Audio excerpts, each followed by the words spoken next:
এই জগতে যার হারায় যে হারিয়ে ফেলে সেই বুঝে হারানোর জ্বালা হারানোর কথা। যিনি ভক্ত সে হলো চাতক পাখি। চাতক পাখি যেমন মেঘ বরিশর পানি পান করে না কৃষ্ণামি কেন, ঠিক তেমন যে ভক্ত তিনি মুর্শিদকে ছাড়া ভালো লাগে, দয়ালকে ছাড়া তার ভালো লাগে না।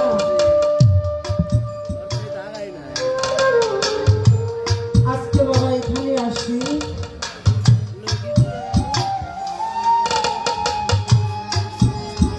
এখানে আসার পর এই বাড়িতে আমার একটা ফুফি ছিল, যিনি আমাদেরকে অকালে ফেলে রেখে তারা আপন দেশে চলে গেছে। ওই ঘরটার মধ্যে যখন বসি বাবা,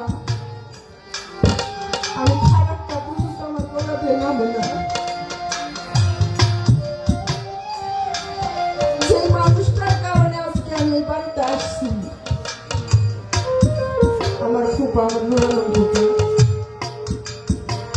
তিনি আমার ফুপা ঠিকই আছে বাবা, কিন্তু ওইখানে আমার যে ফুপোজান ছিল তিনি,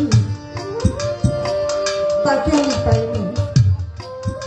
এই যে জায়গাটা খালি, ভিতরে ঢোকার পরে যখন রুমের মধ্যে ঢুকেছি সেই জায়গাটা মেনে নিতে পারি নাই যে আজকে এই বাড়িতে আবার আসবো। অনেক বছর পরে আসছি বাবা, এইখানে আসবো, এইভাবে আমার আসতে হবে। এই জায়গাটা আমি খালি করবো।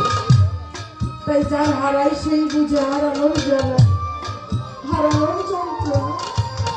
যার হারাই না সে কখনোই বুঝতে পারে না যে আমি কি হারিয়েছি।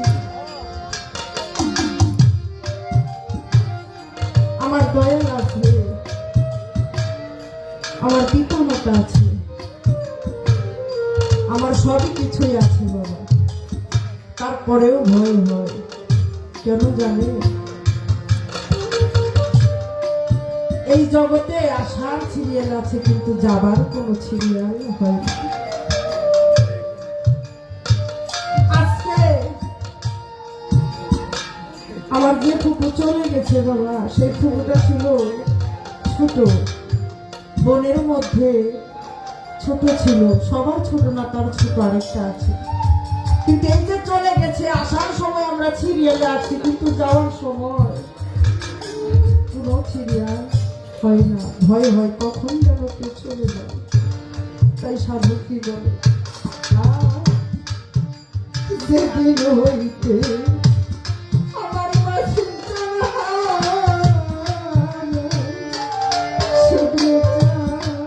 সেদিন হইতে